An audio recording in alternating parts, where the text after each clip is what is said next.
So the moment in which the variation of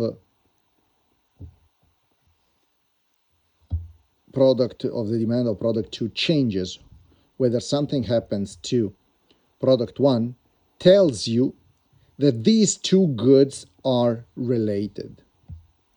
Because the easiest thing is that XED maybe just be equal to 0. So say the price of ananas goes up,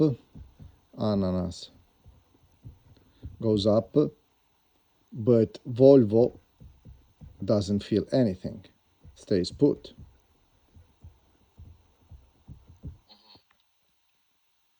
These two go on. So again, that's the price we're talking about, right? Yes. Using this logic, if it's two normal goods. No, we are not talking here about normal or non-normal or inferior. Okay. Let's just forget about the normal stuff. So the demand for that's ananas, right? Demand for ananas falls down because there's a substitute as Volvo. Exactly. And their price is lower. So if the XED is positive, it means that an increase in price of the second good makes you buy less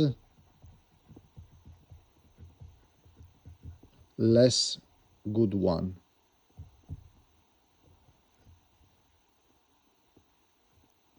So they are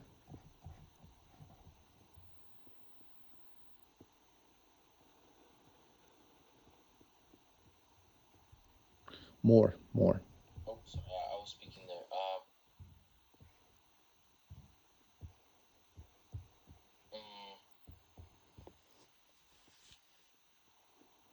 Price for good Y goes up, and it makes you buy more of good X. More of the other one. Okay. So how are they? How are they? Substitutes. Oh yeah. Yeah. Well, yeah. Good. Because if it wasn't substitutes, then it wouldn't be the same good, kind of. So the people wouldn't just buy the other one. It's like saying increase in price in bread and like salami would lead to, yeah, basically it doesn't make sense. Well, yeah.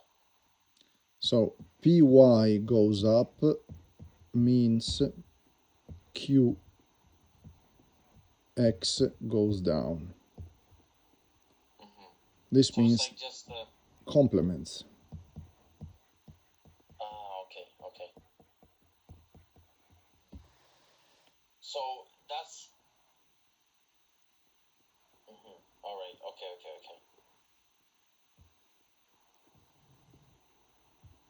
Now we can say something more to it. If the module of the XED is greater than 1,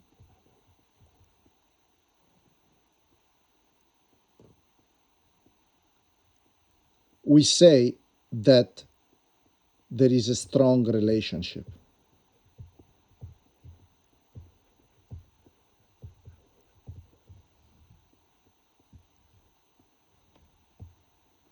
All right. Okay.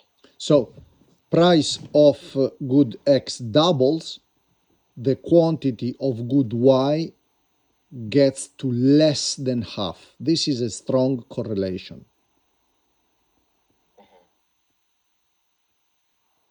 Good. All right. If XED is lower than 1, it means the variation in price of good 1 affects, but not really to a greater degree, the quantity of good 2 that you are buying.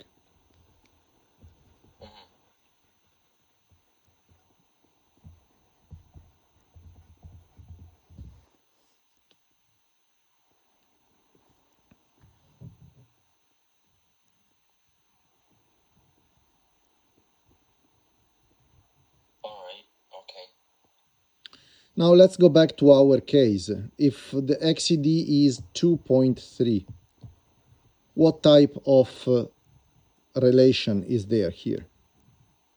Okay, so XED is greater than 0, means that as the price of good Y increases, the quantity demanded of good X will increase. So they'll buy more X. How much? That's what you've written here, right? Yes. Just can't really tell. The Strongly related. Yes. That's strongly related. Yeah. That's the one, I think. Wait, and these Modules. It's the module, it's the absolute value.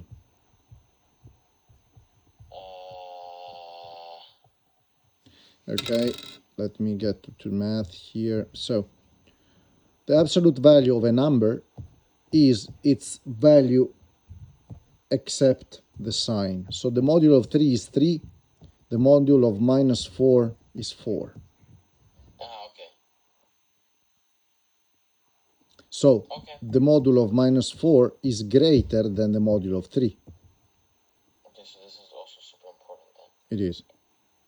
Because it tells you that this negative correlation is stronger than the positive one. Okay, so judging by what you said, it should be strongly related. Yes. And let's see a question there. A cross elasticity of demand of 2.3 between product X and product Y. So 2.3, that means product Y price increases and product X quantity. Okay, so that means that it's substitutes, no? Close substitute. Close substitute. Right. Close substitutes. Let me just make an arrow here. Yes, please.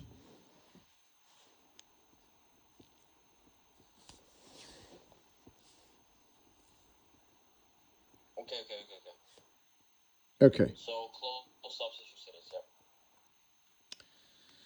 So at the top of a linear demand curve, the PED tends to be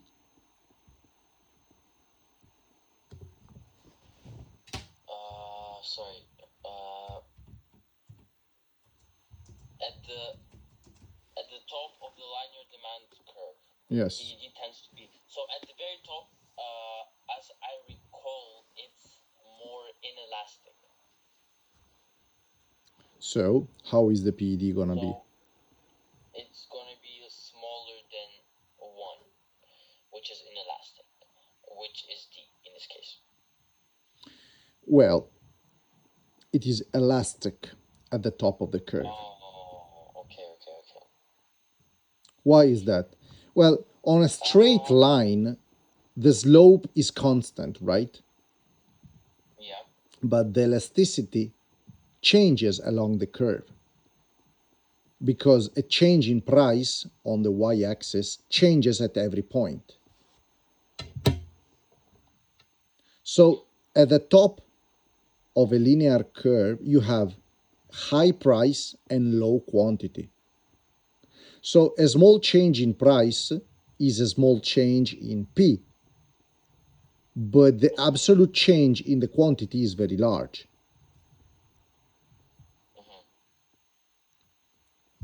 So the consumers are very responsive to the variations in price.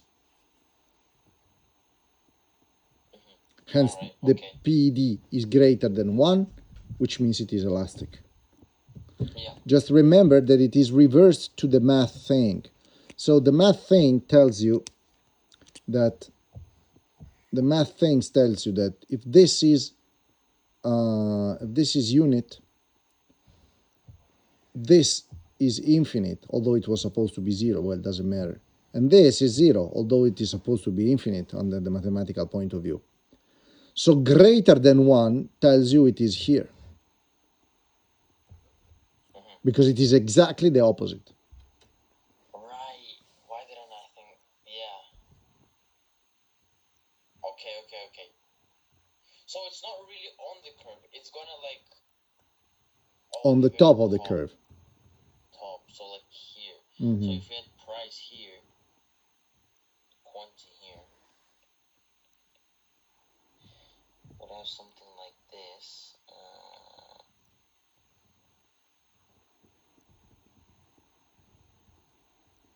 So this Well, would be like. hold on. Now we are talking about the linear demand, which means this instead of this. Quantity, It's like price. Yes, the demand supply curve here. why didn't? Okay. And That's at the what you top, mean. we are here. High So P, like low this. Q. Yes, but it was supposed to be linear, so it is something like that. But it's linear here, no? But that's the price quantity for. Oh, well, yeah, sure. Yes, it is linear here. Yes, we are there. Yes, exactly, we are there. Okay. So I'm just trying to understand this. So let's say this is zeros, right? Yes. This is like 500. Okay. And this is like 40. Yes. So if the price is raised even more, In percentage. So you go from 500 to 550 with an increase of the 10%. so that means that it has to do something. The 10% has to do something with the quantity as well, right? Exactly. So decreasing 10%. Yes, but the 10% of 40 is little, and the 10% of 500 is big. Oh, okay. I get the concept. So here, if it was 10% of like 50, for example, right? No, let's say 30. I don't know. Let's be more realistic, right? So 10% increase in here would be up to 33. 25. Yeah. Okay. That would be 33. Yes. Oh yes. Okay, so 33. So goes up, right? But here, let's say in percentage. But here, 40 decreased by 10 will be 36. Yes. 36. And the loss here is greater than the gain here. Exactly. Okay.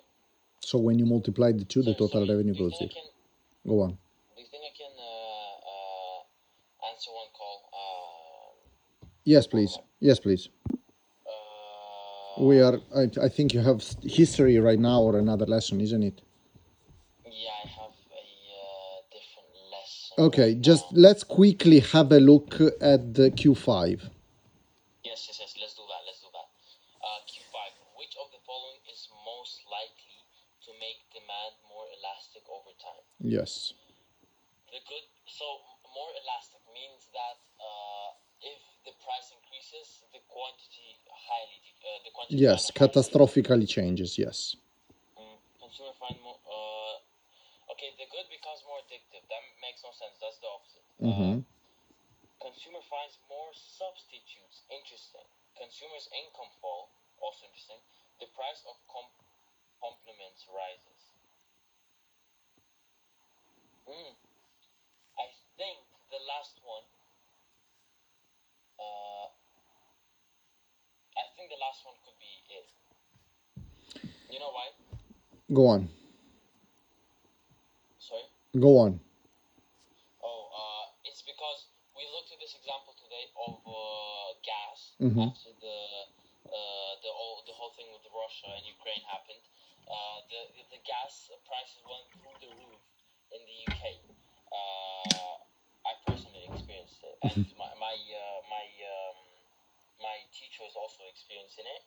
So a lot of people over time decided to switch to electric vehicles because they couldn't afford the complement good, which was No, the th- price of. that's exactly the description of answer B, because you found more substitutes. Instead of gas, you went through electro. Oh, that makes sense actually. Oh, that's over a long period of time as well. Yes. Okay, so that will be B. Yes, Yes. I get why it's B.